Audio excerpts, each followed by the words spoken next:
ça passé Alex avec Joujou. Yon dormi volet, il laisse comme j'en ça fait la veille dans rien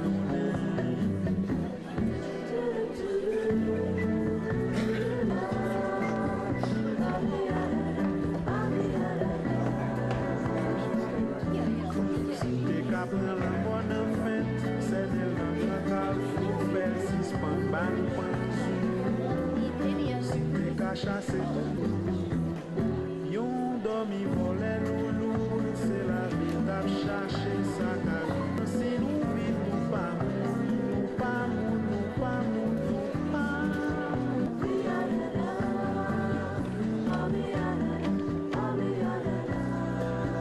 Pica, pica, danser, ta robe pour s'agater. Si le cocaïne a chivé, yon l'église y a cherché. Des amours des besoins mariés.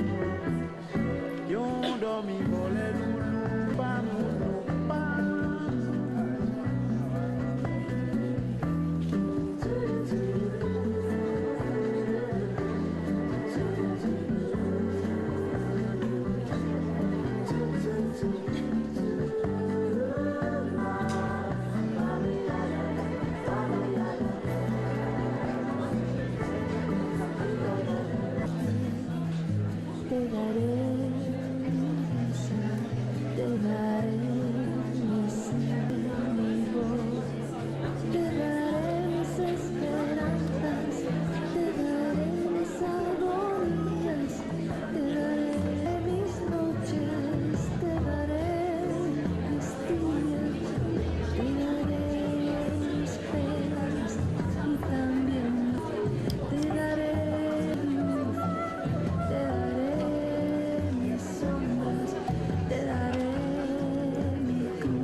Günaydın. Ben Işık Üniversitesi Psikoloji Bölüm Başkanı Profesör Doktor Gülden Güvenç. Öncelikle bütün öğretmenlerimize ve misafirlerimize hoş geldiniz demek istiyorum. Birazdan Profesör Nucci'nin çok kısa bir özgeçmişini size aktaracağım burada. Ondan sonra vakit kaybetmeden sözü kendisine bırakacağım. Profesör Doktor Nucci Amerika'da California Berkeley Üniversitesi öğretim üyelerinden ve aynı zamanda İnsan Gelişimi Enstitüsü'nde araştırmacılar yetiştiriyor. Davetimizi kabul edip buralara kadar geldiği için Işık Üniversitesi Psikoloji Bölümü adına kendisine teşekkür ediyoruz. Profesör Nucci psikolojide lisans derecesini 1968 yılında California Santa Cruz Üniversitesi'nde aldı. Master yüksek lisans derecesini 1970 yılında California Berkeley Üniversitesi'nde ve daha sonra doktora derecesini de yine California Santa Cruz Üniversitesi'nde tamamladı.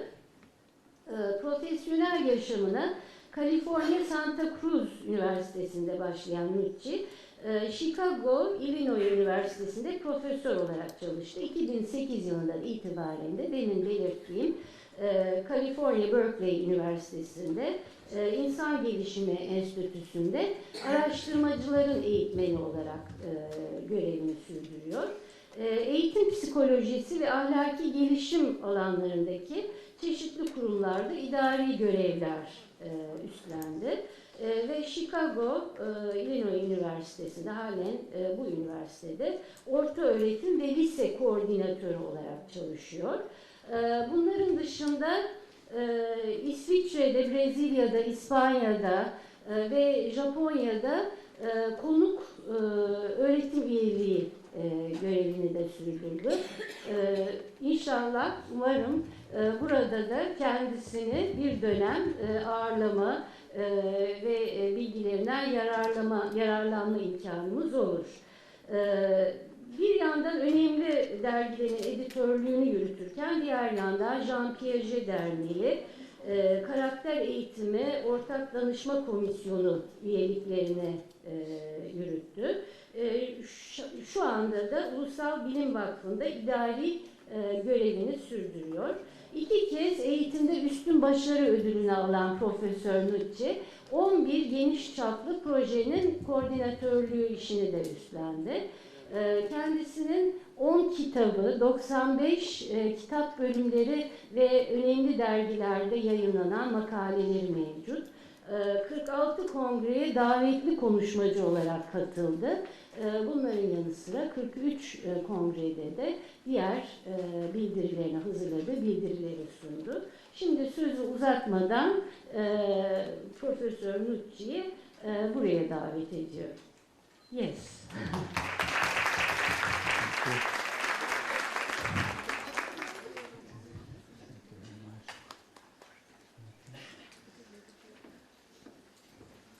Well, thank you very much for that very warm introduction. I'm delighted to be here. What I'm going to be talking about this morning has to do with issues of moral development and moral education. And one of the first things that we need to answer before we do anything having to do with moral education is, what do we mean by morality?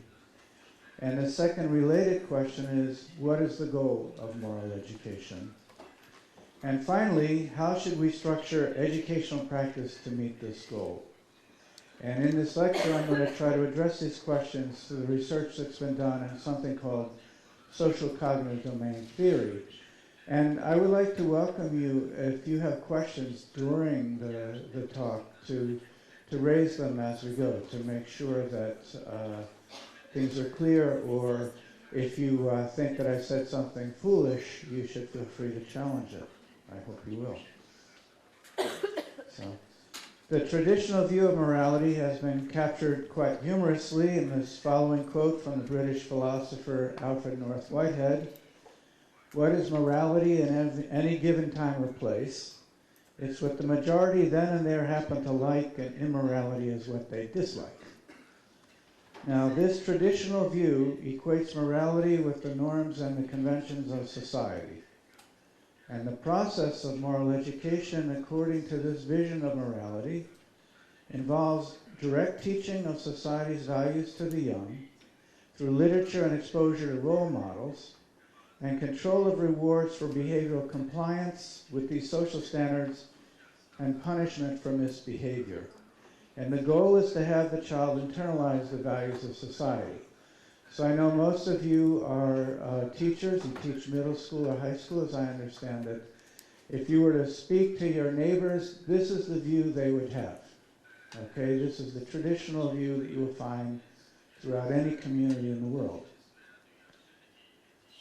Now, what's been discovered through research over the past 35 years is that this traditional reduction of morality to social convention is inconsistent with the ways in which the children and adolescents develop their social and moral knowledge. What's been found is that morality and social convention are distinct from one another beginning in early childhood. A social convention is defined as a social rule or standard established through agreement or consensus by members of a social group. And the behaviors defined by social convention are either correct or incorrect, right or wrong, depending upon whether or not there's a rule in place that governs the behavior. I think you could try hitting it one more time. Yeah. The behaviors themselves are neutral because a different norm or even an opposite norm could be established to serve the same purpose. For example, when I taught at the University of Illinois at Chicago, the students there always referred to me as Professor Nucci, Dr. Nucci, because in Chicago, we use an informal greeting, to use my first name, would be to place yourself as a student in the same social status as a professor. Now, however, I teach at the University of California at Berkeley. There, my students greet me and other professors by our first names. When I enter a classroom, I hear my students call out to me, "Hi, Larry." Okay? In California, the hierarchical distinction between the professor and students is maintained in other less formal ways. Thus, in California, the formal greeting is not relevant to the ways in which the professor is shown respect. This example illustrates that while conventions are arbitrary, changeable, and particular to the social setting, they are still important. The importance of convention lies in the function they serve to coordinate social interaction and discourse within social systems.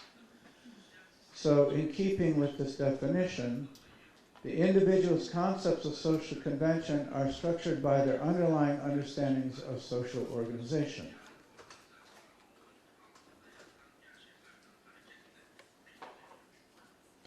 Sorry, if we can go. Yeah, just keep clicking it. There you go. Okay. So in contrast with social conventions, our moral considerations are not arbitrary, but stem from judgments that people make about the consequences that actions have upon others.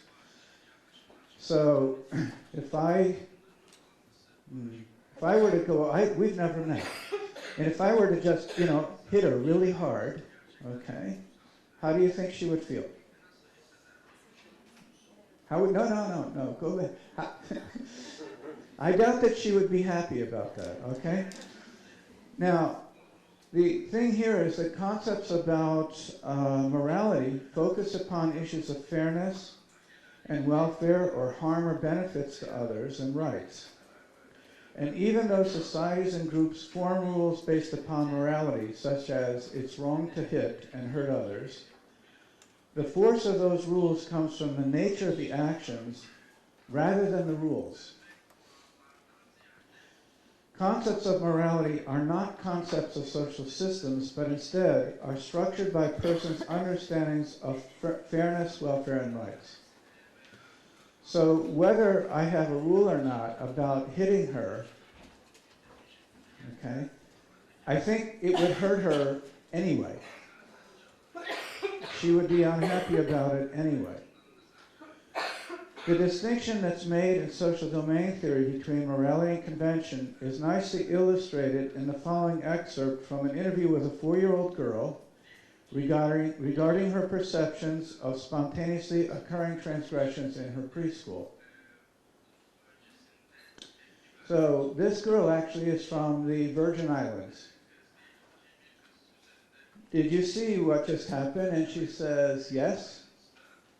They were playing and John hit him too hard. Is that something you're supposed to or not supposed to do? She says, not so hard to hurt. Is there a rule about that? Yes. What is the rule? You're not to hit hard. What if there were no rule about hitting hard? Would it be all right to do that? She says, no. Why not? Because he could get hurt and start to cry. So you see, in this example, she is saying that the reason that it's wrong to hit and hurt is because of the effect that the act has, rather than whether there's a rule. Now, this is the same girl. In this next example, she's asked, did you see what just happened? She says, yes, they were noisy. Is that something you are supposed to or not supposed to do? She says, not do. Is there a rule about that? Yes, we have to be quiet. What if there were no rule? Would it be all right to do that? And she says, yes. Why? Because there's no rule. Okay? So this 4-year-old girl is distinguishing between moral actions that are right or wrong because of the effects that the action has on other people from conventions where the right or wrong of an action depends upon the existence of a social rule or norm. Now, the distinctions which have been made between morality and social convention have been sustained by findings from over 80 studies conducted since 1974. And this research has demonstrated that children and adults from a wide variety of the world's cultures differentiate between matters of morality and social convention. Countries in which studies have confirmed that children and adolescents differentiate between morality and convention include Australia, Benin in West Africa, Brazil, Canada, Cameroon, Canary Islands, and so on, which you can see in this map. Now, recently it's been found that children suffering from autism also can differentiate morality from social convention, and we are starting to see evidence from neurophysiological research using fMRI with children and young adults that judgments about these two forms of social regulation are processed very differently in the brain. Finally, observational studies conducted in classrooms and family settings examining interactions between adults and children, ranging from small toddlers to adolescents, have shown that adolescent, child, and peer interactions also differ by domain. The language that we use for these two kinds of norms and transgressions is quite different. Interactions around moral behaviors focus upon the effects that actions have upon others, while interactions around social convention focus upon rules, norms, and social expectations.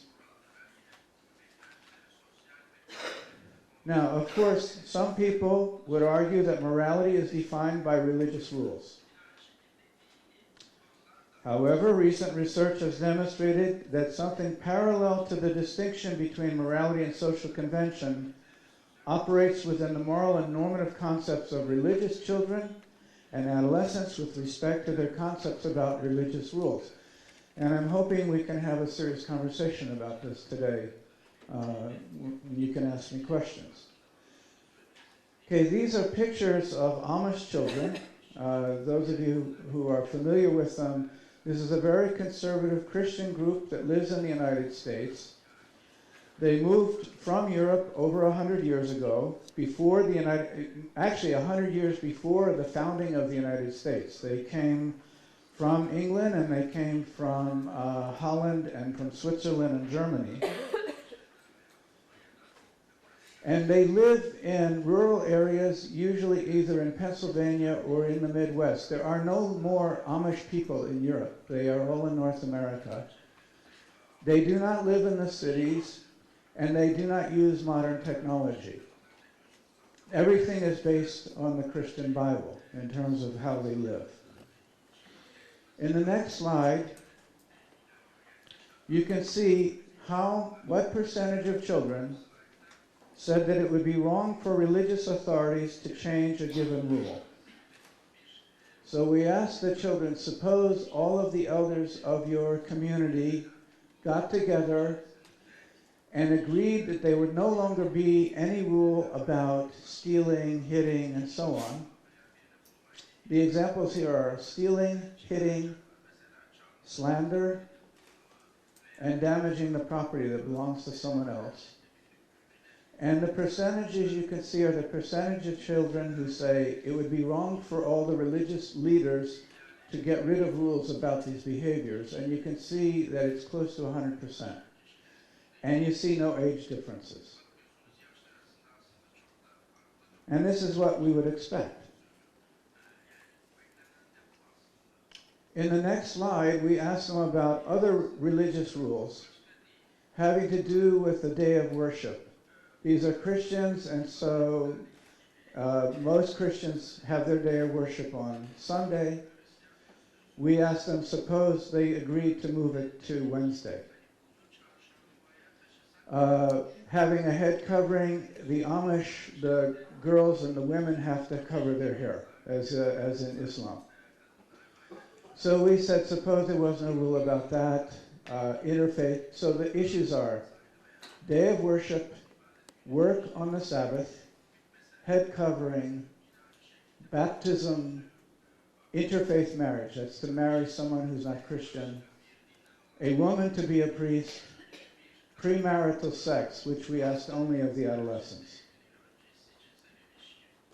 On average, this is different from the moral issues, but individual items like work on Sabbath, the second one, you can see the percentage goes from 82 to 100%, which looks like they are treating it like a moral issue. So it looks like they don't make the distinction. However, when we ask the reasons for why it would be wrong to change the rules, we see that for the conventional issues, all the reasons refer to God's law.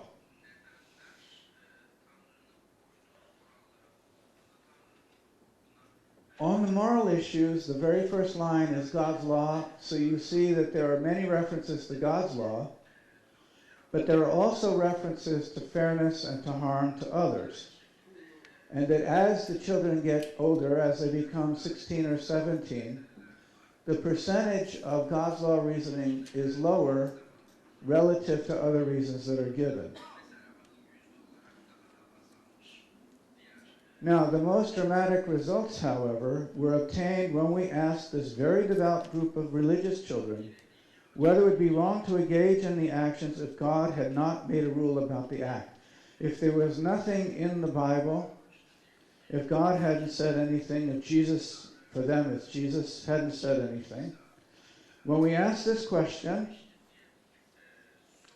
almost none of the children and adolescents said that engaging in the actions governed by religious conventions would be wrong if God had said nothing about the actions. So this would indicate that they are treating all of this as God's law. So we should expect the same on the next slide. And you see very different. These very devout religious children engaging in the actions within the moral domain judge these actions to be wrong whether God had made a rule or not. This means that morality, even for the religiously devout, does not stem simply from the rules of authority.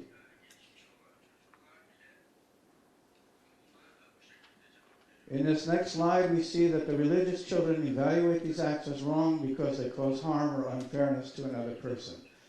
If we have time, I asked even more difficult questions, which we can talk about this later if you want, but I asked very difficult questions like, how do we know that a rule that we read in Scripture is really right? How do we know that something is the word of God and not the word of Satan? How can we tell? Suppose God had made a commandment. All Christians should become thieves. All Christians should be murderers. Would it make it right? We can talk about that later if you want. Professor Nilay Kuyel has been doing research like this with young Muslim adults in Turkey, and she is finding somewhat different but similar results. These results from studies with religious children and adults in the United States and Turkey do not address issues of faith or belief in God. But what they speak to are the universal components of morality. Okay? Now, for reasons of time, I'm not going to talk about complex interactions, but we can in discussion. So I'll give you an example of an interaction between social convention and morality. In almost all of the cultures of the world, men have more power and privileges than women. This is immoral because it's unfair, but it's also a convention of the social system. So you have these two things in interaction. And when we talk about moral education, this becomes quite important. So if we have time later, we can talk about how that works psychologically. But there is one other dimension to talk about. Morality and convention are distinct from one another, and they can be distinguished from actions in what we call the personal domain. So morality and social convention are concerned with regulating interpersonal actions.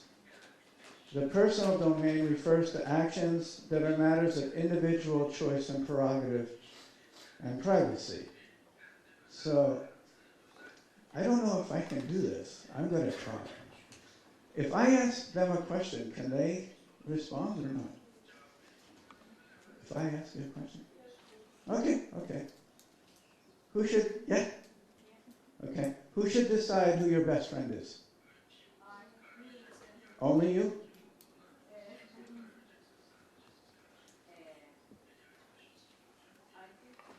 Okay, all right. How about her, right here? Can you hear me? Who should decide how you keep your hair?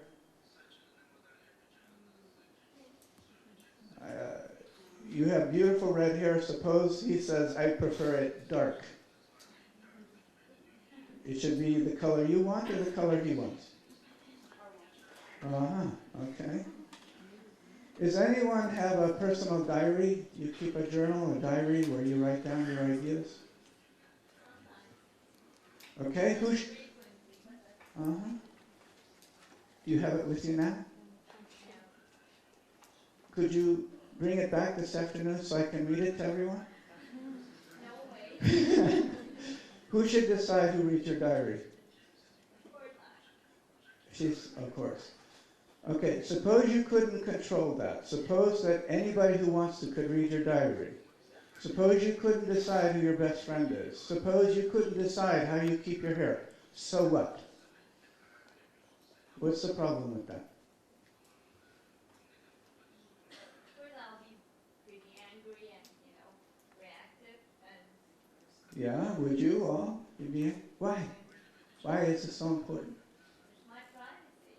It's your privacy? I have rights. You have rights? Okay. I would be unhappy. You'd be unhappy? Okay, this is the personal domain. This is the personal. This is what we mean by the personal domain. The personal domain are the things that we argue should not be regulated. They have no moral effect on other people in any significant way. These are matters of privacy and personal choice. Now, American kids tend to treat choice of friends, music taste, the content of their personal correspondence, their diaries, what they do with some aspects of their personal body as matters beyond legitimate authority or conventional regulation. And the definition of the personal, with some examples, is in this next slide. Okay? And what we find is that the personal domain is about maintaining a sense of integrity and personal identity and a sense of control over who we are. Okay? And if we go to the next one. This is from an interview with a 16-year-old boy, and the story is one where he is part of a club, a group of kids, where they have a rule that says we can read your diary or listen to your phone calls. And he says that he disagrees, and he's asked, should Jonathan, who's the main person in the story, follow the club rules and let them read his mail, or should he keep them to himself? And he says, well, if that's the club rule, he might have to, but if I were him, I wouldn't do it. And he's asked, why not? And he says, well, it's carrying a group or a club beyond the limits it needs in order to stay a group. It's just a desire to overstep and to go into personal things. Is it important to maintain the letters and phone calls private? He says, yes. It's an invasion of you as a person. You are losing a component of yourself. It's tearing away at that. Well, why would a person want to keep things private if they aren't embarrassing or incriminating? And he says, it has its own importance. It's even one step further than being able to grow your hair out the way you want. I guess your thoughts are as close to being able to describe the self that is possible. Then your physical freedoms, how long you grow your hair, just sort of build up yourself. They help to contribute on the outside to the core of your thoughts and personal ideas. Now, because what is considered personal interacts with norms and conventions of society, there's considerable cultural variation in what specific actions are considered as personal matters. However, research on children's and adolescent social judgments has found evidence that identification of issues as personal is not confined to Western culture, but seems to be something that occurs among adolescents throughout the world. Studies that have investigated children's and adolescents and parents' concepts of what should be personal matters has found that kids and adolescents make these distinctions in the following areas of the world: Brazil, Canada, Colombia, India, Indonesia, Japan, Korea, the People's Republic of China, Hong Kong, Taiwan, and of course the US. And the most recent work in China is really quite fascinating because we are finding these things among rural Chinese who were raised entirely under a socialist collectivist ideology. Okay? Now, in each of these developmental dimensions, there are important developmental changes in the ways in which students understand morality, social conventional, and the personal domain during adolescence. And my understanding is that you're primarily middle school and high school teachers. And so I want to talk about these developmental changes in the students you work with. Now, these developmental findings are ones that may vary for you. Okay? These studies have not been done worldwide. All right? They need to be done more generally.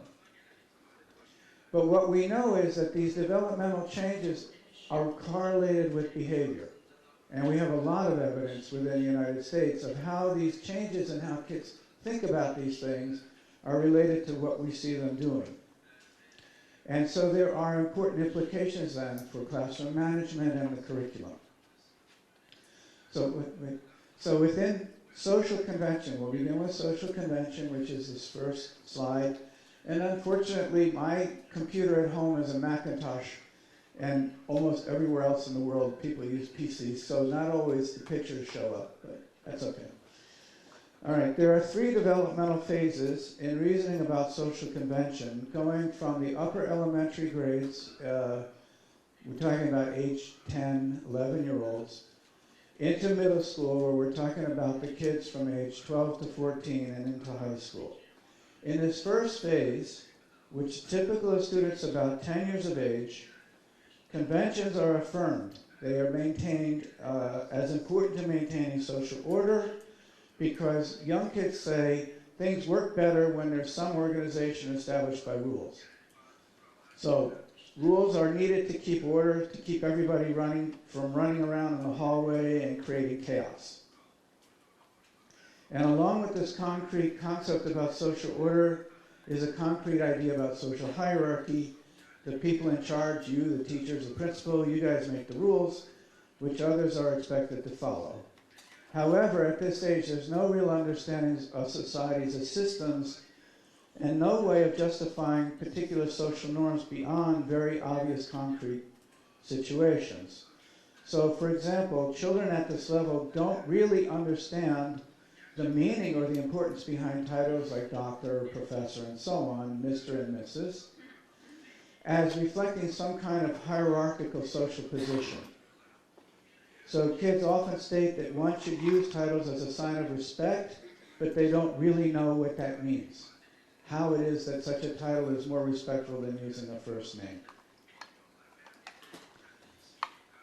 As they enter early adolescence, these would be the kids that you have in middle school or freshman in high school, they reflect on their earlier position, and it occurs to them, these rules are just arbitrary, the actions really aren't right or wrong, therefore, these are just the arbitrary rules made up by adults long, long ago, and so they come to the conclusion, many of them do, that these rules are superfluous or pointless.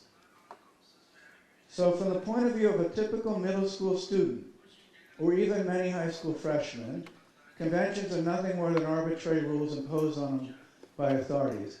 And here's an example of the reasoning of a typical American middle school student.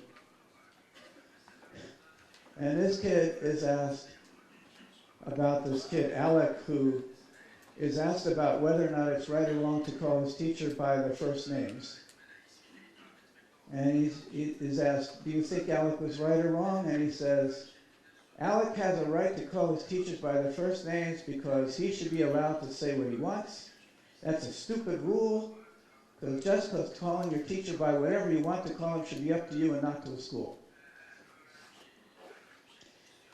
You have this kid in your class, right? People sometimes respond by saying it's more respectful to call a teacher by titles and last names rather than using first names. Do you agree with that? He says, no, I don't think it's more respectful to use titles. Because if you get a letter when you're 5 and it's addressed to you as Miss or Mr., you usually don't think of it much different as if they put your regular name. Well, why do you think the kid should follow the rule? He says, although I think it's a stupid rule, kids should still follow it so they don't get themselves in trouble. Okay? So this is as deep as it goes for these children. The rules have no real meaning. The reason you do this is because if you don't follow the rule, you get in trouble. That's as deep as it goes. Okay? So, as you imagine, then, this transitional phase of reasoning can impact their behavior. And in the United States, we find that middle school is a period when students have the highest rates of misconduct around social convention. That may not be true here, but it's certainly true in California and Illinois. Okay? Usually between the ages of 13 and 15, students first construct an understanding of social convention as contributing to the function of societies as systems. So, you can go to the next slide. Okay? The younger adolescent's dismissal of convention as simply the dictates of authority is replaced by an understanding that conventions have meaning within a larger social framework, and thus conventions are viewed as normative and binding within a social system of fixed roles and hierarchical organization. This is the first time they understand societies as systems. So at this point in development, violations of convention are viewed as potentially disruptive of the social system. Thus, participation within a system and people who participate in it are expected to follow the conventions of the system. Excuse me. So this is an example of a 16-year-old's reasoning about the same question. Why do you think the school would have a rule about calling teachers by titles? I think that they would because if the students started calling their teachers by their first names, they may get too comfortable with the teachers and consider them more as friends than people who teach them. Well, why is it more respectful to use titles rather than first names? What makes saying Mrs. Johnson more respectful than calling her Alicia? He says it's more respectful because it gives Mrs. Johnson authority, allows her to rise above her students, not give her unlimited power, but more of a reassurance that she's the boss, that she teaches the students don't teach her. So for the first time, they begin to understand that these titles are related to the idea of a social framework or a social system. So, with regard to the personal domain,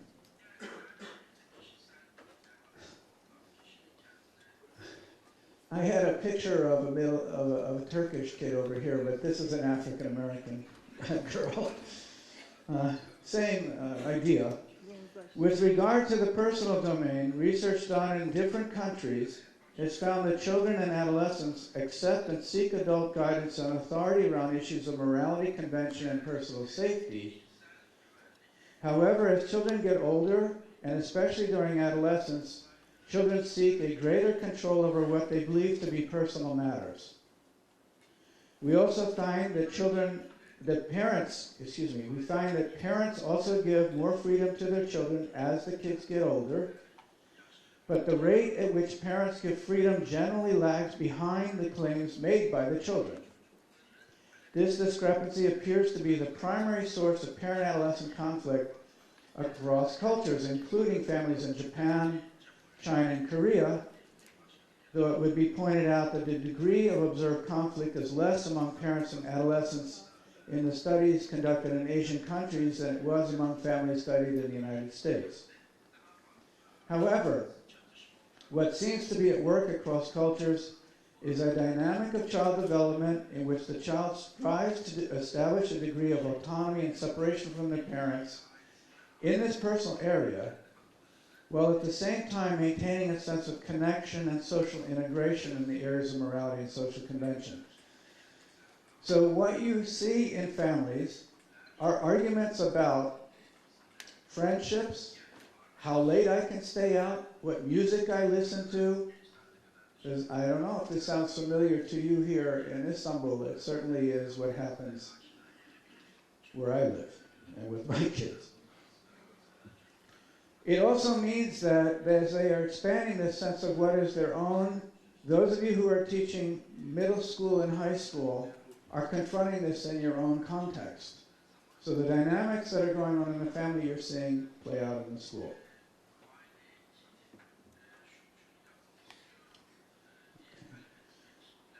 So current research in the United States has found that adolescence is a period of transition also in moral thinking. And this is most evident in situations where there's moral ambiguity in relationship to the harm caused and the personal choice available to the actor to behave in his or her own self-interest. So we're also seeing changes in this other dimension. So if we look across ages at how students judge a simple, straightforward situation of harming someone else, we reliably find, so we find three, I think we'll wait on this. If we look at simple situations, we find that kids agree 100% of the time that unprovoked hitting and hurting is wrong. Where we find developmental differences are in these more ambiguous situations. So if we look at what we'll call indirect harm, we find developmental changes. In the indirect harm situation that we looked at, the main child in the scenario does not have enough money to participate in an activity with friends. And a few days before the activity, the protagonist gets on an empty bus. Soon afterward, a second person boards the bus and drops a $10 bill.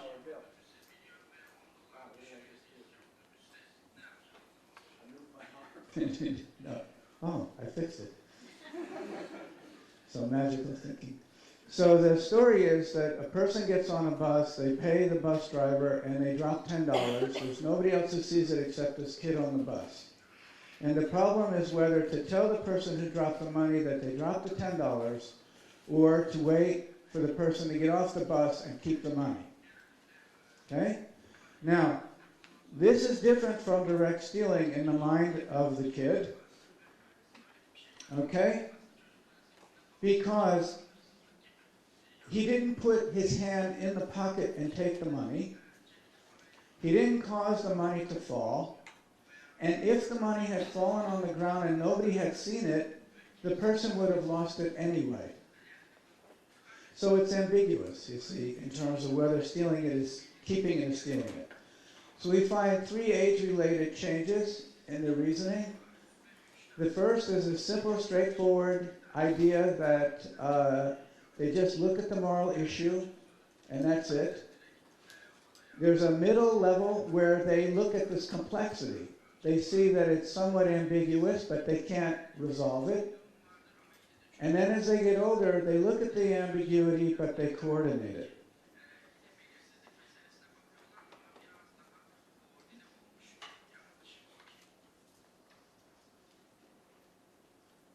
Okay, so if we go to the following slide.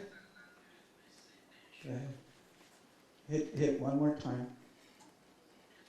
You see these age-related changes. The 8-year-olds, these are the early elementary school.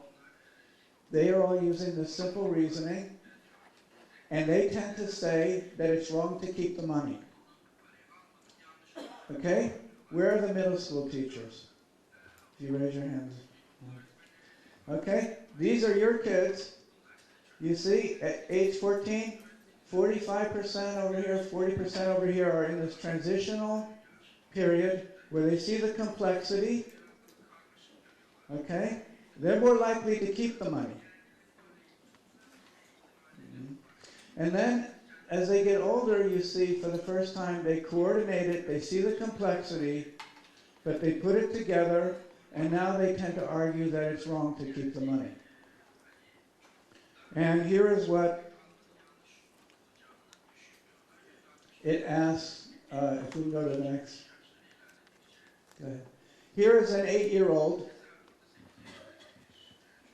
Would it be wrong or all right for Judy to keep the money instead of giving it back to the other girl? And she says, no, because it's somebody else's $10 bill. She shouldn't keep it because it's not hers. Okay? Go ahead. This is my wife's favorite quote. She calls this a future attorney. It's a 14-year-old. He's not doing anything wrong. He's not necessarily doing something wrong. The right thing to do would be to give it back, but he doesn't necessarily have any wrongdoing. He's got every right to keep the $10, like I said, because it's in nowhere land, and it's his. He found it. It's not in the kid's house or anything. Do not drop your money in front of a 14-year-old. Okay?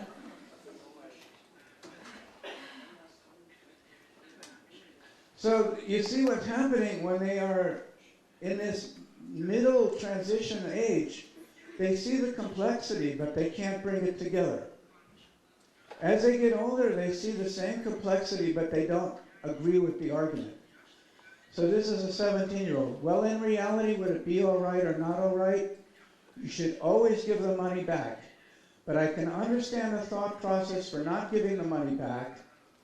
Well, in reality, if something, I don't know how to say it, if someone loses money, it's theirs, and if you know it, she should give it back.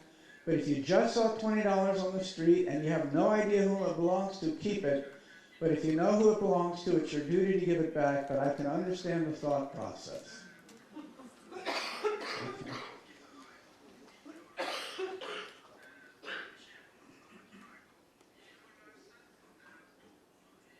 Now, what happens then if we ask,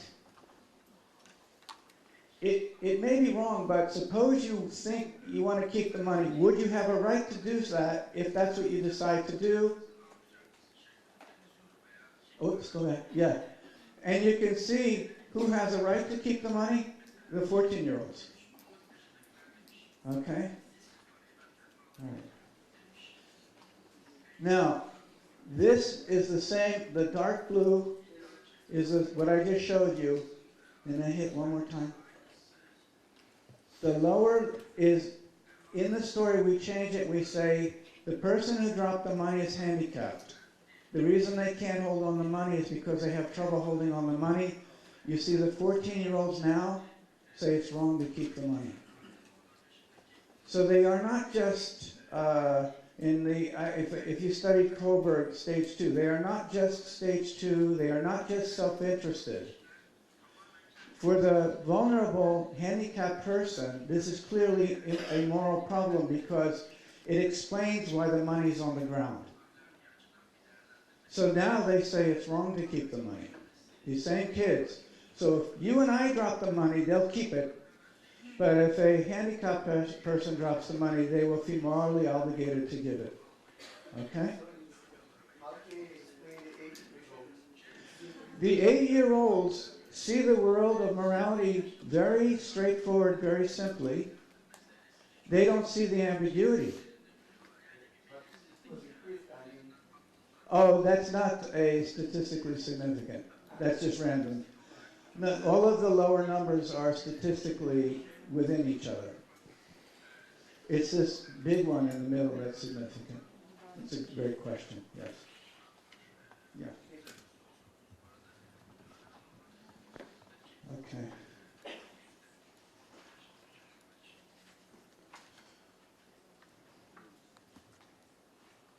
Now, what we find in the United States, by the way, that this age group from 11 to 14 is when petty crimes like shoplifting peak. It's about that age. Okay, so now I have gone through this theory and research. I haven't talked about these overlaps. If we have time later, we can do that. But I know that you are teachers and you want to know, so what does this have to do with the classroom? And I want to move to that. Okay? So, what are the goals of moral education? I'm going to suggest the following ones. The first is to develop their concern for the welfare of others. This is I think, a generally agreed upon goal that I refer to as creating nice people. And without this basic emotional underpinning, the other goals that we have really have no connection to moral action. The second is to respect legitimate social norms. Now, this may seem like a conservative educational goal, and it's often overlooked in developmentally based programs of moral education. Coburg moral education doesn't stress this goal at all. But that's because this particular goal includes support not only for rules that have to do with morality, but also respect for a legitimate social convention. And we need to realize social convention has its own importance, which is no social system can function without it. So for a young person to function as a constructive member of society, the student must develop an understanding of the organizational function served by social convention. The third goal, and this is the one that will get us all in trouble, is to develop in children, and particularly in adolescents, the people you teach, the capacity to critically evaluate society from a moral perspective. I recognize this goal is more controversial than the previous one. It's in marked contrast with the goals of traditional moral education, which are to inculcate children within the existing norms and values of society. And while we must enable students to understand and appreciate the importance and the role of social convention, we must be willing to recognize that our societies all contain structural contradictions between what's conventional and what is moral. And we can't prepare students for life in an uncertain future without giving them the tools to critically evaluate the societies that they inherit from us. And in my classes, I ask future teachers why it is immoral to only inculcate children in the morality of today, which we can talk about. I say that it's immoral to do that, not just that we philosophically disagree. I think it's immoral. Because every society, in any time in history, has contradictions between what society has and what is morally what should be. The final thing is the capacity to act from a moral point of view. And this includes providing students the experience in critically evaluating themselves from a moral point of view. And this is important in terms of constructing a moral sense of self. And this final goal would include opportunities to practice moral action through everyday social situations. So to bring about these goals, I offer the following principles. The first is to recognize that moral development is fostered by moral discussion and reflection. Moral growth results from the recognition that there are limitations or contradictions in your own point of view of what is morally right. And these contradictions or limitations are rarely seen by individuals on their own. My wife points this out to me all the time. Moreover, discussion with others affords an opportunity to come to shared solutions or viewpoints. And this can take place in discussion of issues in the academic curriculum. And this can also take place through everyday conversations in the classroom and the playground that arise because of violations of school rules and misbehavior, and also in everyday conflicts among your students. The second is morality. Recognize that morality and convention develop out of qualitatively different kinds of social experience. It means we need to pay attention to the domain of social issues that we are using as the basis of our moral and social values curriculum.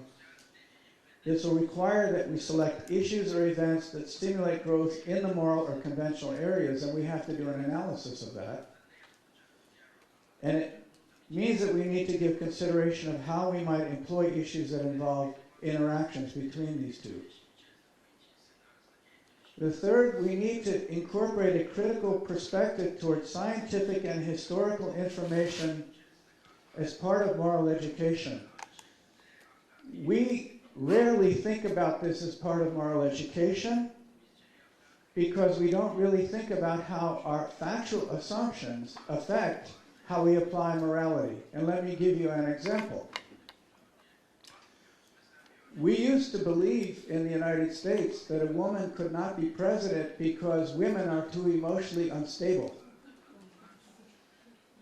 The idea was because women have a cycle, that when they are in that one part of the cycle, they're, the President of the United States could start nuclear war, Boom, the end of the world.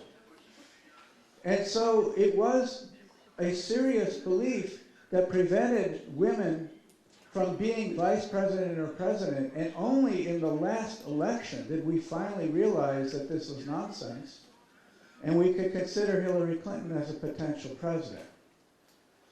That was based on our factual assumptions, what we thought was true about men and women. We have all kinds of crazy ideas about homosexuals, crazy ideas about black people, crazier ideas about women. And what we need then to do is to develop in students a critical appreciation of science and new information as part of moral education. And finally, and this is what will get us all in trouble, to realize that moral education means dealing with issues of controversy. Moral issues are often embedded inside of social practices, and this raises a political and moral concern for teachers. And I leave it to you for how you're going to handle that for yourselves, but there's no way around it if you're going to do real moral education, rather than just indoctrination. Okay. I have a colleague who does moral education in China. And currently, even now, in China, moral education includes the study of Marxism. All right. So the foundation of morality begins in early childhood through a child's direct experience with the social world. So we have to build a foundation. And in a school setting, this foundation is supported or undermined through the approach we take through classroom structure and student discipline. And this is a very large topic, but I'm going to highlight some components that research indicates are supportive of children's developmental requirements and that foster the child's capacity for morality. And this approach is what is referred to as developmental discipline. Okay. And developmental discipline establishes a classroom climate and approach to student conduct based on the following assumptions about children's natural tendencies for belonging, autonomy, competence, and fairness. The assumption here is that all children have these four requirements. Belonging, this refers to the child's natural tendency to want to establish relationships with others. When this is overemphasized, we set the stage for social conformity, but when it's in balance with autonomy, the child's needs for belonging form the basis of moral community and compassion. Autonomy refers to the child's needs to feel in control of themselves as individuals, and this is connected then to the idea of the personal domain. So a sound approach to school structure makes room for autonomy within the context of the search for belonging. So there's a balance. The third is competence. All children need to feel that they're able to be successful socially and academically. And as teachers, you all know this, that the kids who feel that they are not succeeding academically, who feel incompetent, are the kids who are creating trouble. In the United States, the best predictor of misbehavior is the child's reading level. Yeah.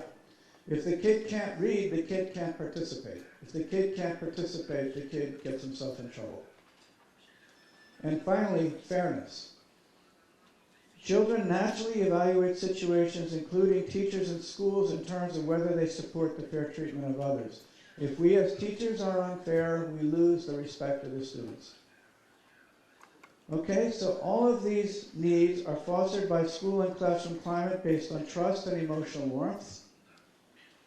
And research with young children has demonstrated that children are more likely to engage in moral behavior if they assume that the social world is primarily benevolent and fair rather than arbitrary and exploitive.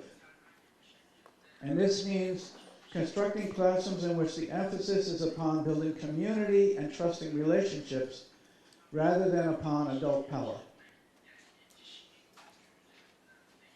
It also means that when the teacher must engage in the control of the student, the teacher should try to choose ways that are non-coercive and non-punitive.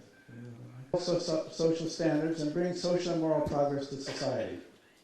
So you might not agree with me, but that's what I argue is true moral education. Okay, so the most effective way to accomplish this is through small group discussion. And briefly, the goal of such discussion is to engage students in reflection and encourage them to express their own viewpoints and learn from one another. So for a discussion to be effective, it must take form in which students attempt to search for the best position rather than to win an argument. So if we can go back, just go back one. Oh, it's just going crazy, isn't it? Can we make it go back or not? Can you go? Yeah, no, back. The other way. Yep, keep going. One more. There. Okay. So this is the basic principle of a moral discussion, is not to have the kids win the argument, but to search for the best solution. Okay? So this is a rule that was made up by 11-year-olds. They wrote this rule. The purpose of a good discussion is to work with others and come up with the best set of ideas, because in an argument, only one side wins. In a good discussion, everybody wins.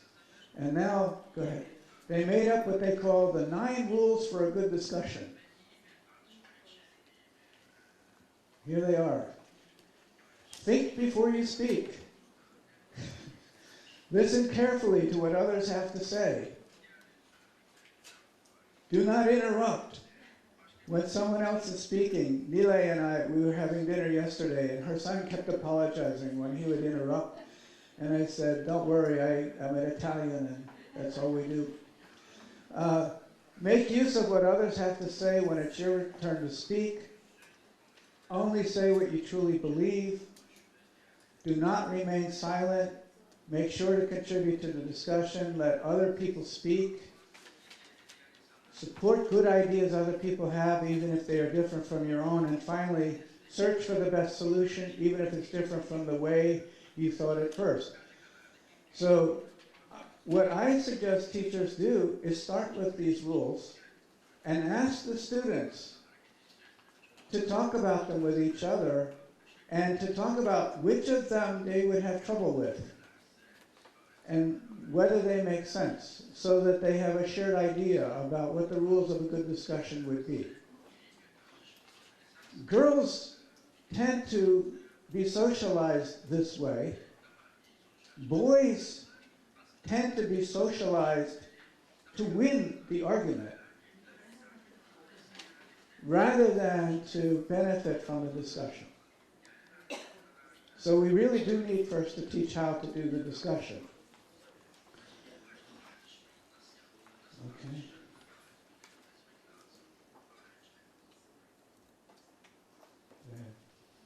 So the teacher's role builds from the work of Piaget, Vygotsky, and other people, and it has the following elements. Okay? The teacher provides support for comprehension by paraphrasing student statements, drawing students' attention to contradictory positions, and generating student reflection by asking questions that will cause them to reconsider or extend their positions. So the first is paraphrase. to help make sure that students understand what's taking place. Focus on contradiction, that is to hear in the argument different points of view. The teacher needs to ask what are called well-wrought questions. This is the most difficult thing. It sounds so simple. But to ask Socratic questions, questions that where the answer has to be within the ability of the students to generate, but not a simple factual response. To scaffold or extend, this is a Vygotskian idea. To get everyone involved, we tend to, some children, are very good at this, and they do all the work, and the other kids just hide in the weeds and don't say anything. And this last one we learned the hard way in the United States. If we do not connect this to homework, if you have these discussions in class and they don't have to do anything later, they just use it as a time to play. So we always have these discussions where they are going to have to write something later based on their discussion.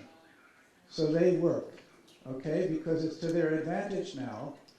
They think to themselves, haha, I had this chance in class to help get my homework done. So they think they took advantage of you, but in fact, not so.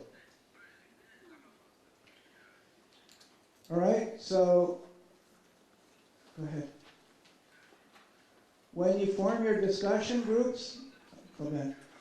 Some of you that may be doing this already, the group size is 5 or 6 kids in the small discussions. And you want to have it heterogeneous by gender and ability. You don't want all the small kids in one group.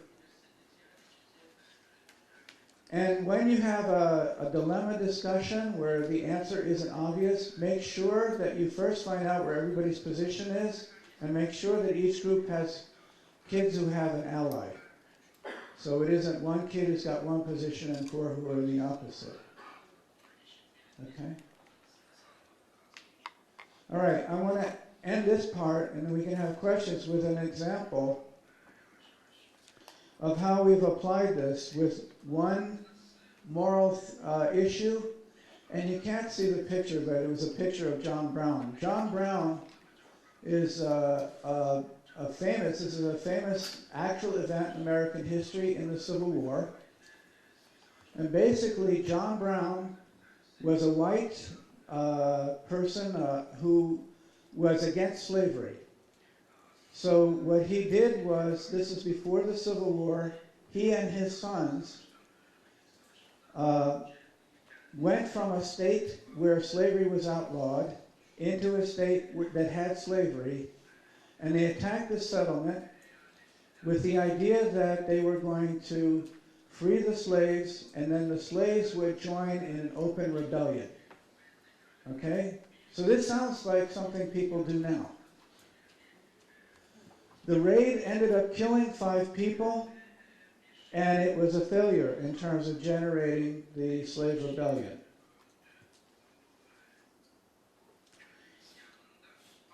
So in our use of this story, we have them first understand the story, but then we ask students to consider whether it was right or fair for the men to engage in an attack in order to achieve the just result of freedom for black slaves. We asked whether it would have been justified if they had been successful, and then we expand it to make it connect back to themselves. We asked them, what's the difference between justice and vengeance? Have you ever been wronged in your own life? How do you respond? And then we go a little bit further. Can we go to the next? Okay, one more. And we ask them to consider the following statement. So I'm going to read this to you. This is from Martin Luther King. Okay? Violence as a way of achieving racial justice is both impractical and immoral. It is impractical because it is a descending spiral ending in destruction for all. The old law of an eye for an eye leaves everybody blind. It is immoral because it seeks to humiliate the opponent rather than win his understanding. It seeks to annihilate rather than to convert. Violence is immoral because it thrives on hatred rather than love. It destroys community and makes brotherhood impossible. It leaves society in monologue rather than dialogue. Violence ends by defeating itself. It creates bitterness in the survivors and brutality in the destroyers. So we have the children read this and then discuss to make sure they understand it. First, all we want to make sure is that they understood what was being said. We then have them read this one from Malcolm X. Malcolm X is a famous African-American Muslim who changed his views, by the way. But this is from earlier in his life. He said, "I think there are plenty of good people in America, but there are also plenty of bad people in America. And the bad ones are the ones who seem to have all the power and be in these positions to block the things that you and I need. Because this is the situation.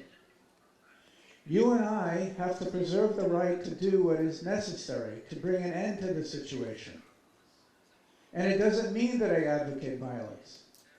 But at the same time, I'm not against using violence in self-defense.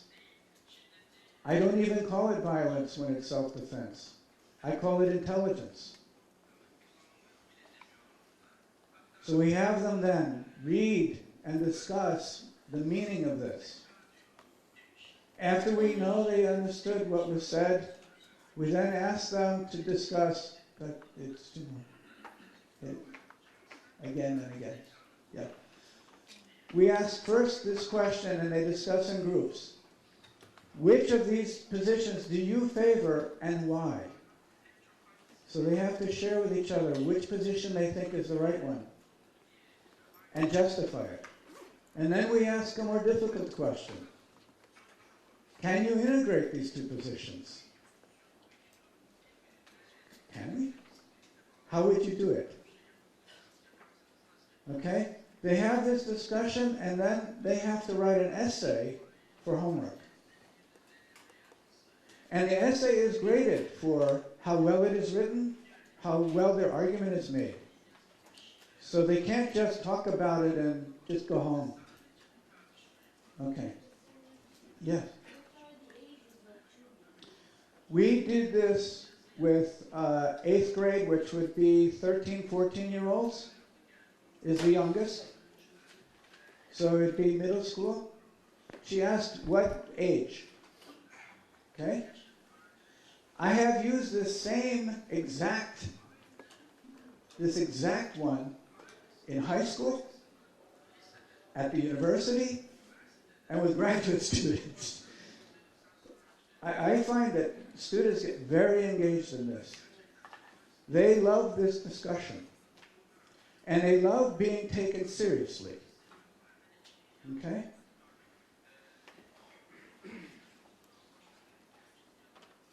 Okay, this I'm going to read is, to end, are quotes from an author, an African-American author, and he says the following. The paradox of education is precisely this, that as one becomes conscious, one begins to examine the society in which he or she is being educated. The purpose of education is to create in a person the ability to look at the world for himself, to make his own decisions, to say to himself, this is black or this is white, to decide for himself whether there is a God in heaven or not. But no society is really anxious to have that kind of person around. What societies really ideally want is a citizenry which will simply obey the rules of society. If the society succeeds in this, that society is about to perish. The obligation of anyone who thinks of himself as responsible is to examine society and to try to change and fight it, no matter at what risk. This is the only hope society has.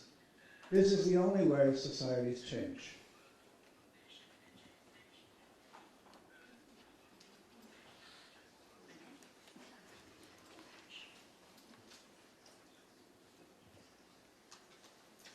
So, as you can see, our approach is not one where a teacher tells the student what the morally correct response would be. Instead, we engage students beginning in elementary school in the process of moral reflection.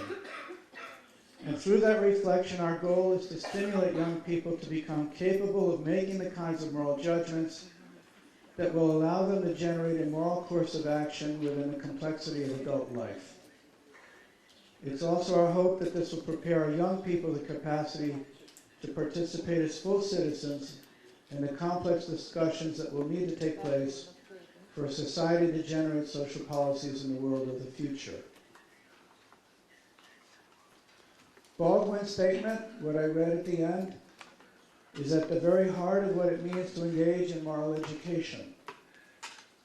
And this is a huge and complex topic, and this presentation only begins to address some issues. And I thank you very much.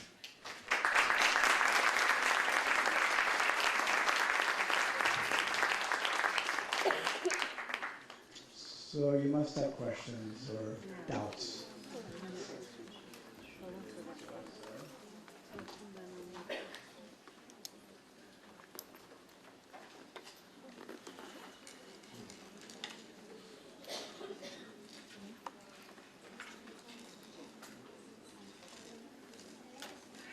Sure.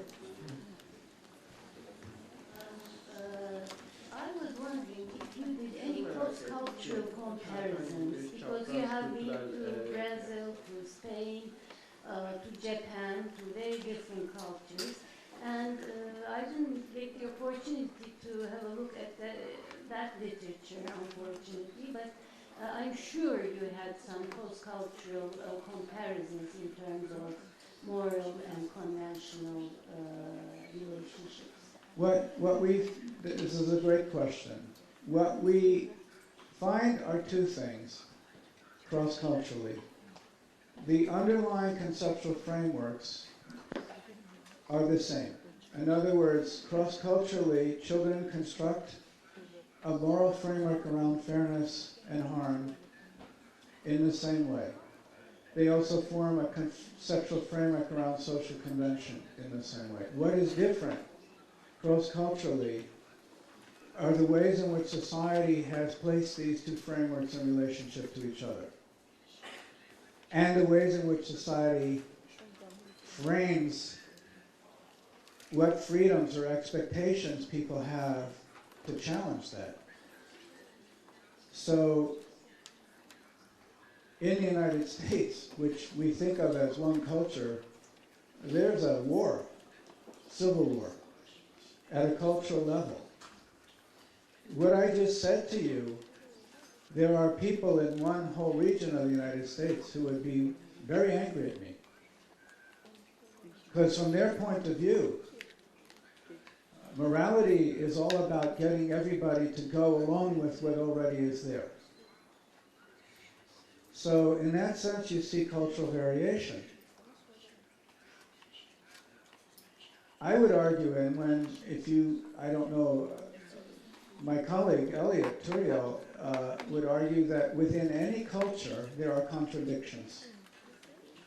And that what looks like homogeneity is really looking at the story being told by the people in charge.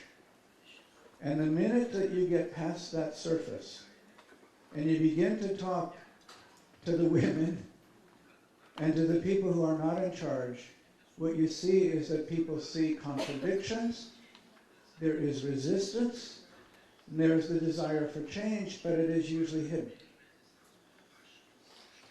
Moral education has a moral choice, and I told you my choice.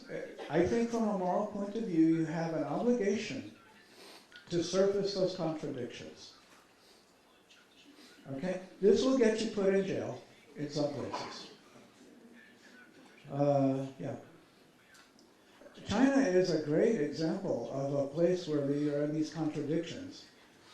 In Nanjing, which is historically where Confucianism had its home, in Nanjing, I gave this talk in Nanjing, and I was fine. If I was to give this talk in another part of China, I would be in jail. So, you know, Facebook will solve everything, probably. Yes. You talked. That's okay. I don't have a microphone. You talked about the importance of setting up a good class atmosphere Yes. before you can obviously attempt these dialogues. At what stage would you attempt to coordinate a dialogue and moral development with students during the year? Would it be a good idea to do it as soon as possible or later during the year? I would start with the question, you know, is at what point during the year you begin this moral dialogue. I would start first with the rules for discussion. And then you can begin doing it at the beginning of the year and throughout. One thing that you don't want to do is to overdo these discussions, because if you do it too often, what happens is they build resistance to even that. So you would not want to do this more than 2 times in a week. You might want to do it 2 or 3 times in a month, but then you do it throughout the year.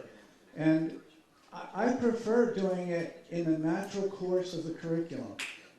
Every academic curriculum, particularly language arts, literature, and history, is filled with this material. And then you don't have to artificially bring in discussion.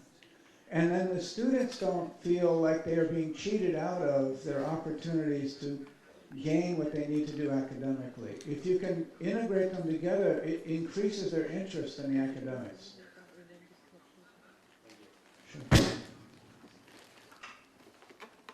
Yeah. Is there a question back here? Ben bir şey merak ettim. Daha önceki slaytta dünya haritası ve renkler vardı. O renklerin anlamını merak ettim. Veya o haritadaki bazı ülkelerde renk vardı, bazılarında yoktu. Onu açıklamadınız, onu merak ettim. So I was wondering what was the reason about the coloring in the world map that you have depicted before? The coloring was just so it wasn't, so you could tell the countries apart. It was the only reason for the coloring. It was simply a map. Every different color was so you could find a different country, and it was simply to show what all the different countries are, where we've done the research and found this distinction. I don't know whether it's me doing that or. Is that clear? She asked a good question. I had these different colors on the map, but it was just so you could tell one country from the other.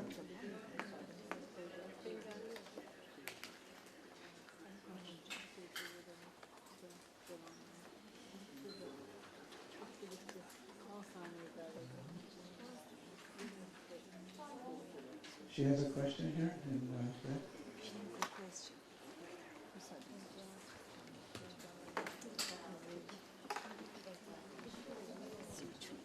Teşekkür ederim. Öncelikle çok faydalı bir eğitim oldu bizim için. Ben şöyle bir soru sormak istiyorum. Actually, but when it comes to the moral development and moral education, so especially the relationship with technology, so with technological developments, let's say internet or Facebook or Twitter, so these kind of social networking, if there is any interaction, if there is any relation with that, or if it does have any impact on the children. And I have the second question: if you think that that it has an impact, the technology has an impact. So as the teacher, as the educators, what are we supposed to do? What can we do about that? That is a great question. Okay, What we know about the internet is that it's having two kinds of effects. One, not so great, which is that people have a sense of invulnerability, and they have a distancing from the effects of things they do. So we are seeing a tendency for people to engage through the internet in harassment and in sort of nasty behavior that these same children wouldn't display face-to-face. So there is a lot of thought given to helping kids begin to practice netiquette, etiquette on the internet, to begin to become sensitive to how these messages and so on. So, so that's a negative thing, which we have to take into account and integrate. And this is one of the really new areas that people are looking at in terms of moral development and moral education. What seems to happen is that it's depersonalized. So the impact of your immoral behavior seems smaller, So people seem to be more willing to do these things. So we have to help them to figure that out. The other is a positive one, which is that people are able to communicate at a higher level,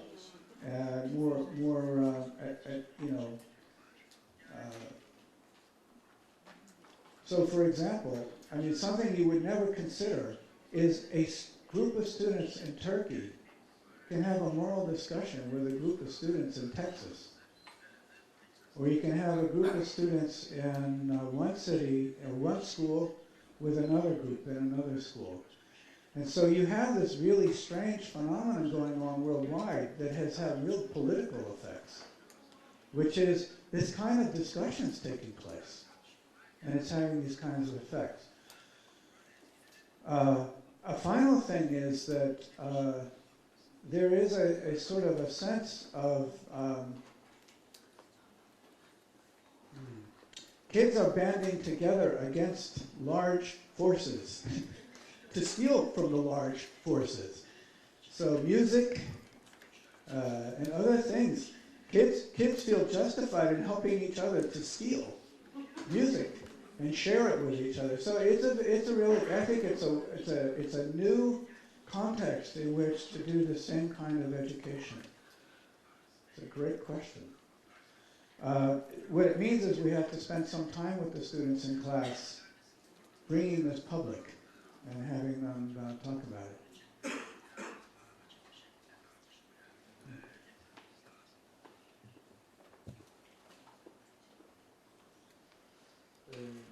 Ben şunu sormak istiyorum. Öncelikli olarak çocuklarla olan ilişkilerimizde daha çok geleneksel kurallara mı yönlendirmeliyiz onları, yoksa daha evrensel değerler üzerinde mi gitmeliyiz? The conventional rules or more universal general rules? And the other question is about the families. Where does the family stand in terms of the moral development? The families do both. They are doing. You were asking whether families, I think, are mostly conventional or moral. The families are doing both things, but not with the kind of self-consciousness and purposefulness that we would do in school. So what goes on in families is that there is a power hierarchy, usually some sort of a structure that society is establishing, and then some families can go with or go differently. And then inside of that, the children and the parents have different kinds of dialogues. And it turns out that you have families in which there are these kinds of discussions that are almost idealized, and you have other families in which the hierarchical structure of the family is basically what dominates everything. when we look at very young children and look at mothers' conversations with young children, you see very interesting shifts in the dialogues depending on whether these are moral or conventional issues. The mothers use different explanations for these different things. And they even have different dialogues for this personal area. But when you have things like rules about what we're supposed to do when we eat at the dinner table, that is primarily convention, you know, and so you have conventional discussion. And a lot of times what looks like generational conflict, some of it is this personal conventional conflict, but some of it is moral conventional conflict, where what you have is, and I have to speak as a father, you know, we, the men, we have to, you know, some of it is us, that we see ourselves as sort of like we see the world a certain way. And we like the world the way we see it. And so we tend to talk in terms of the conventional expectations we have, and we sometimes don't hear the moral challenges coming from our children and our wives. See, it's pretty dynamic. I don't know whether it's me or what causes that. So my answer is that you're having both things going on, but it's almost like a small society, the family. One of the mistakes that we make in traditional moral education, and it's a huge mistake, is we assume that morality is dealt with in the family. And that children develop morally in the family, and that's it. Now, as teachers, you know better. But this is a common misperception, that this is to be done in the home or in the religious world and not in the school. Actually, morality is something that people are dealing with. Actually, I think the school is a huge, huge context in which for real morality, real moral development to take place. Yes.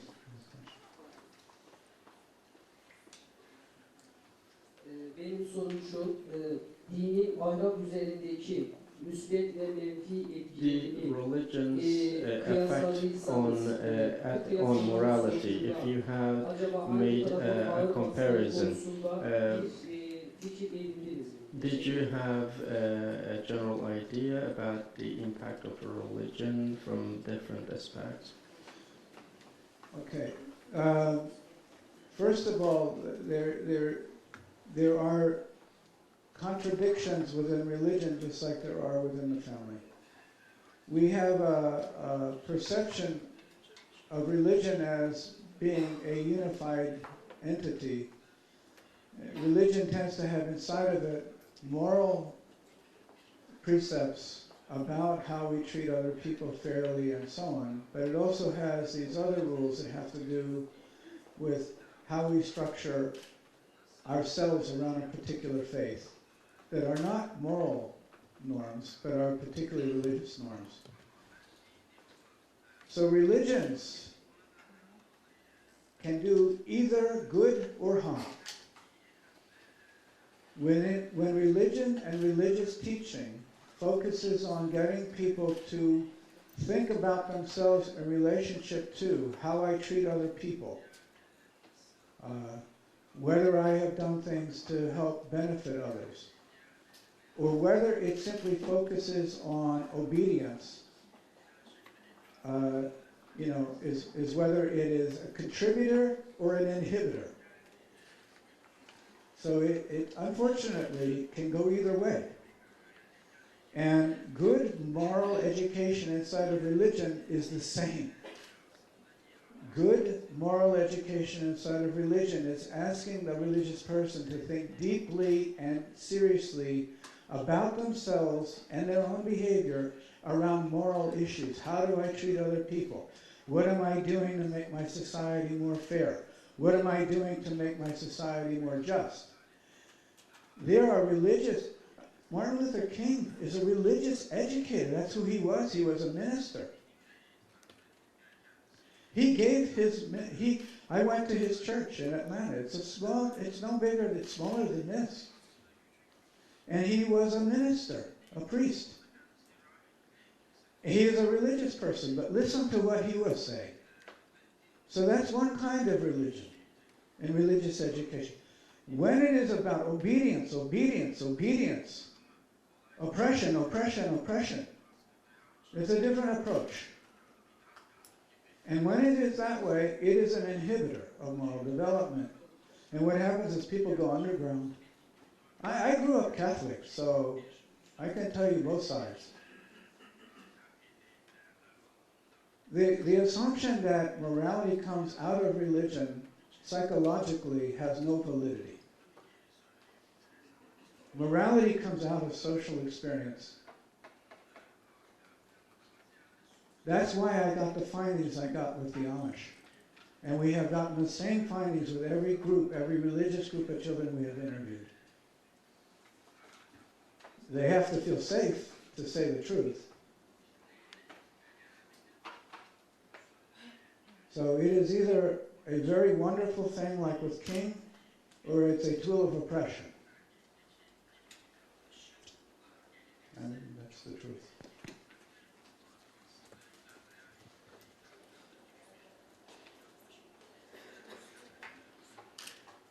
You talked about your misconception about morality within that usually. You said that we have misconception. We usually think that morality is taught in family, but schools have a great opportunity in that field.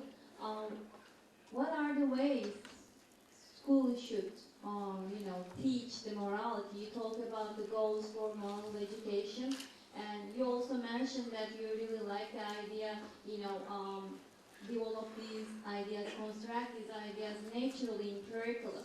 We have opportunities, but we also hear some curriculum, just focused on values, how to improve and how to construct.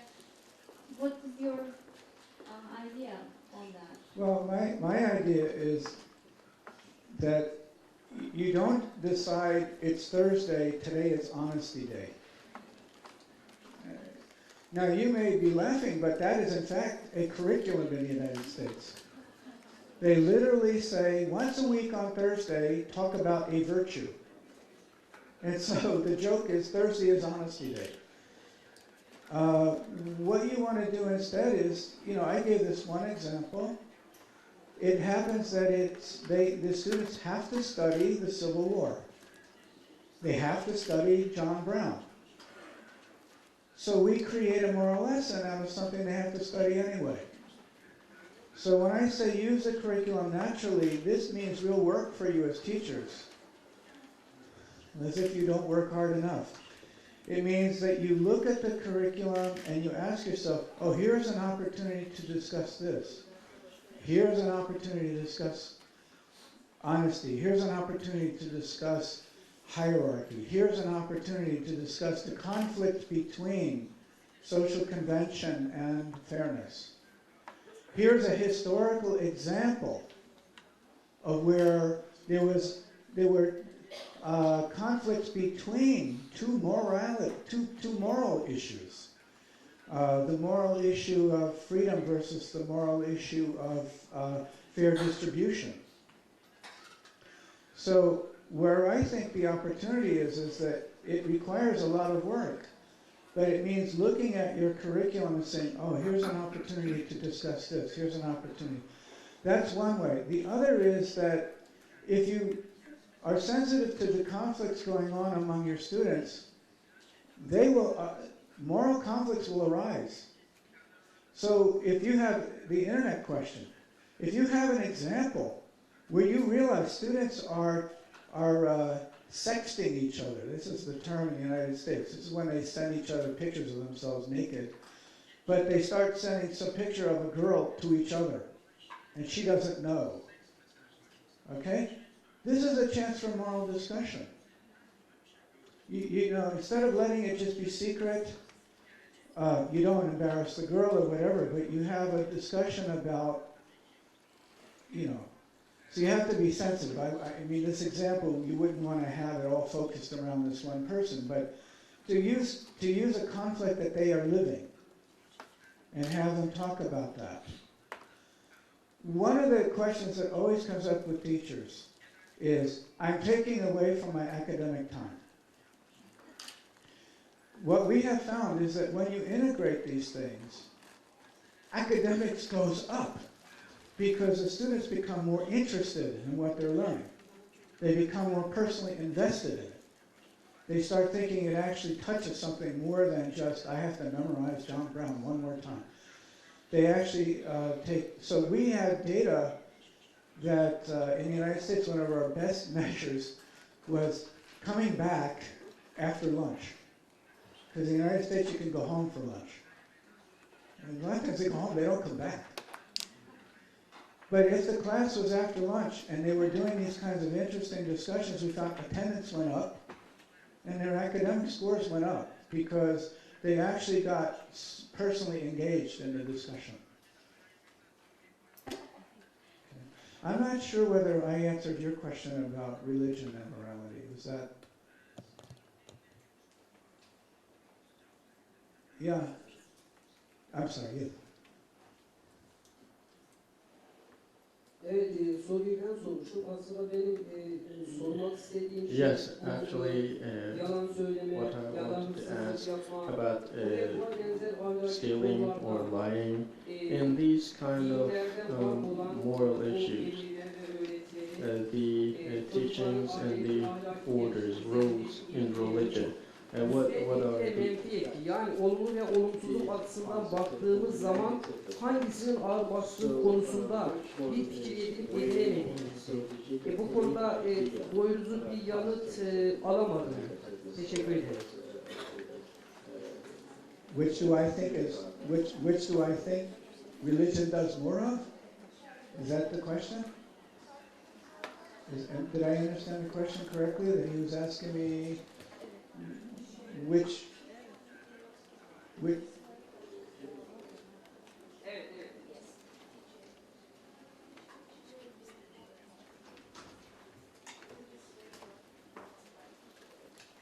which has more impact? No. Which has more impact on what? On moral development? Moral development is impacted by these kinds of discussions, which can take place in a religious setting. Okay? When you simply impose rules on people, you suppress moral development. It doesn't matter whether it's religious or in any other context. So in that sense, if that's what's taking place, it is suppressing moral development. But many religious contexts are not doing that. They are engaging people in these kinds of discussions and reflections, so it is contributing. So there's no one answer. Does religion do this or do that? It depends on what religion is doing. So I gave the example of Martin Luther King because here was a religious leader who was forcing everyone to think deeply and discuss and figure things out. So I hope I understood your question correctly. I don't know if I did. Okay. Yes, okay. Evet, sanıyorum artık zamanımızda doldu. Şimdi dışarıda öğretmenlerimize sertifikalarını vereceğiz. Ondan sonra da Işık Ev'de hep birlikte yemek yiyeceğiz. Geldiğiniz için teşekkür ediyoruz. Umarım yararlı olmuştur. İsminiz neydi? Didem Şıralır.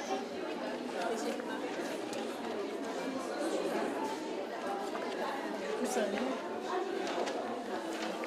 Yine hocam sizin sanırım yazalım. Sarmadım ya. Buyurun. Teşekkür ederim. Abi lütfen bir bakar mısınız? Hemen bakıyorum. Fazla sarmış. Aa, benim bir şey var. Vermenize gerek yok. Bir tane almışım. Teşekkür ederim. Sinan Kabak. Hocam buyurun. Merhaba Nigar. Poşet aldınız mı? Sertifikamızı alalım.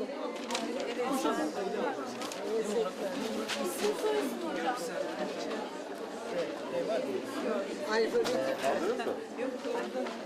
C'yi Coşkun buradan bakacağız. Çiğdem keklik var, çiğdemli falan İsim baş harfine göre. Senin B grubunda olabilir. Şu bir torba alabilir miyim ben? Alayım. Buyurun. Var mı bizim? Ortak mı?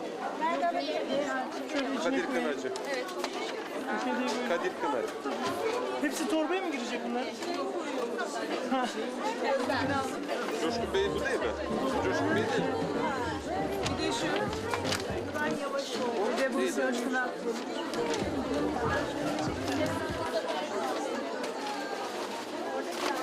Kadir Kınacı. Kadir. Asyalı. İsme göre mi soyada göre?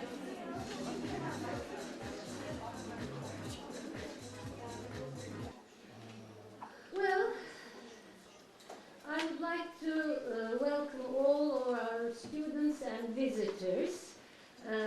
Today we are going to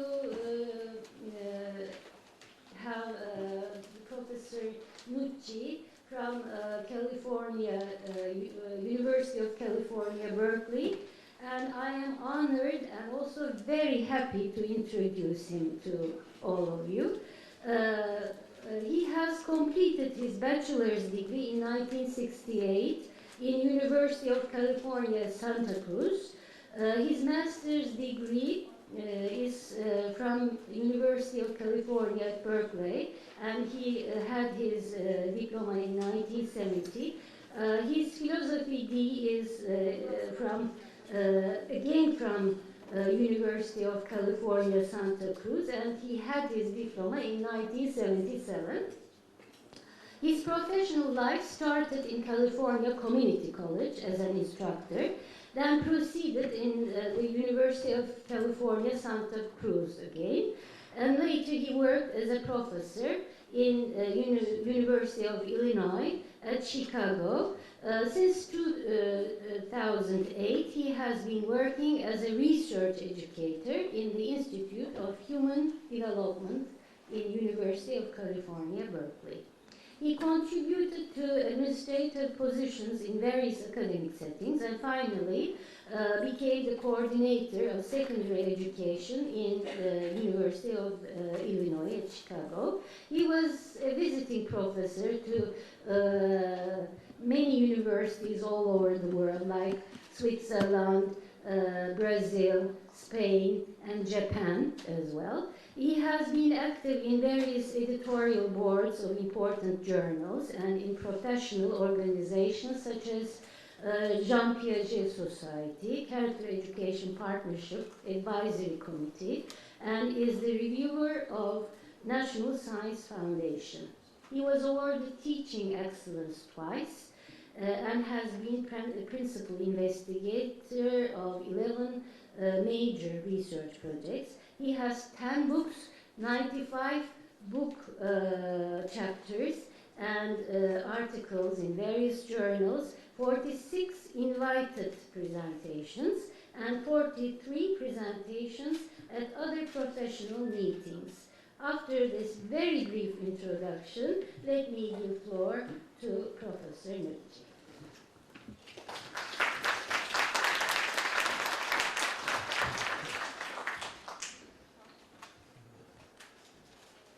Well, thank you. Thank you very much for that introduction. I hope I can live up to it.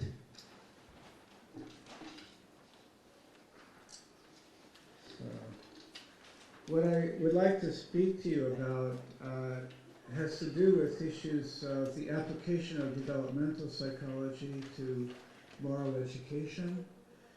And I'm going to talk a bit about something called social cognitive domain theory, and then it's the implications for moral education. So one of the first questions we need to ask before we can engage in moral education is, what do we mean by morality? And then the related question to that is, what's the goal of moral education? And then finally, how do we structure educational practice to meet this goal? So if we start with what do we mean by morality, we can go to this first slide. The traditional view of morality has been captured quite humorously in this quote from the British philosopher Alfred North Whitehead. What is morality in any given time or place? It's what the majority then and there happen to like, and immorality is what they dislike. And this traditional view equates morality with the norms and conventions of society, and it equates the process of moral education with the direct teaching of society's values to the young through literature, exposure to role models, and control of rewards or behavioral compliance with these social standards through punishment for misbehavior and rewards for positive behavior. And the goal is to have the child internalize the values of society. And if you were to go ask your neighbors about moral education, this is probably what they would tell you. Okay, and this is the long-held traditional view.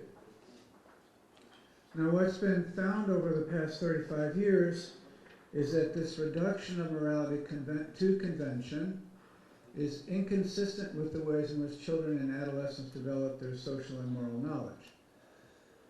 Now, there was, prior to the work I'm going to talk about, a set of developmental theories that also made a distinction between convention and morality, and that would be the work of Piaget and Kohlberg, and I'm going to come back to that in a minute. But the work that we are focusing on draws a distinction between two kinds of social norms. The first would be social convention, if we can go to the next slide.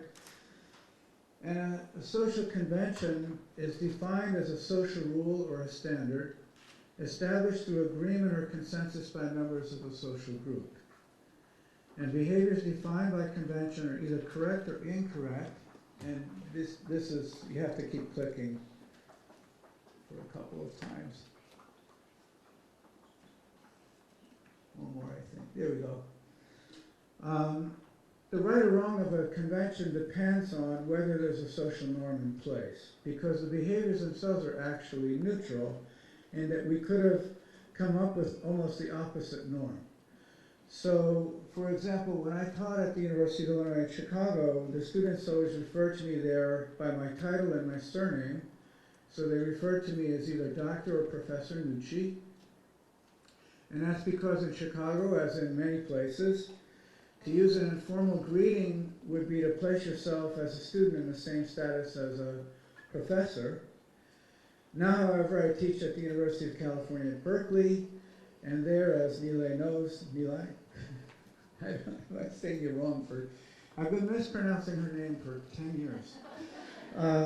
But now I teach at Cal at Berkeley, and there my students greet me and the other professors by our first names. So when I enter a classroom at Cal, I hear my students call out to me, "Hi, Larry," because in California, the hierarchical distinction between professors and students is maintained in other less formal ways. So in California, the form of greeting is not relevant to the ways in which a professor is shown respect. So this example illustrates that while conventions are arbitrary, they're changeable, and particular to the social setting, they are still important. And the importance of a social convention lies in the functions that conventions serve to coordinate social interaction and discourse within social systems. So in keeping with this definition, the underlying conceptual framework that individuals use to understand social convention is structured by an underlying set of understandings of social organization. In contrast with convention, as you'll see on the next slide, is morality. And morality is differentiated from convention in that moral considerations are not arbitrary, but they stem from judgments that people make about consequences that actions have upon others. So concepts about morality focus upon issues of fairness and welfare and rights. And even though societies and groups form rules based upon morality, such as it's wrong to hurt others, the force of those rules comes from the nature of the actions themselves rather than rules. So concepts of morality are not concepts of social systems, but are instead structured by underlying understandings of fairness, welfare, and rights. And this distinction that we make between morality and social convention is nicely illustrated in the following excerpt of an interview with a 4-year-old, and this interview was done in the Virgin Islands. And she's being asked about things that are occurring right in front of her at her preschool. So we can go to the next slide. So this is what she says about a moral issue. She's asked, did you see what just happened? And she says, yes, they were playing and John hit him too hard. Is that something you're supposed to or not supposed to do? She says, not so hard to hurt. Is there a rule about that? Yes. What is the rule? You're not to hit hard. What if there were no rule about hitting hard? Would it be all right to do then? She goes, no. Why not? Because he could get hurt and start to cry. So the same girl being asked about a convention, did you see what just happened? Yes, they were noisy. Is that something you're supposed to or not supposed to do? She says, not do. Is there a rule about that? Yes, we have to be quiet. What if there were no rule? Would it be right to do that? She says, yes. Why? Because there's no rule. Okay, so she's making this distinction between those things that are wrong because of the effect the act has on someone else, and those things that are wrong only if there's a rule about it. Okay, so that's the basic distinction. Now, some people would argue that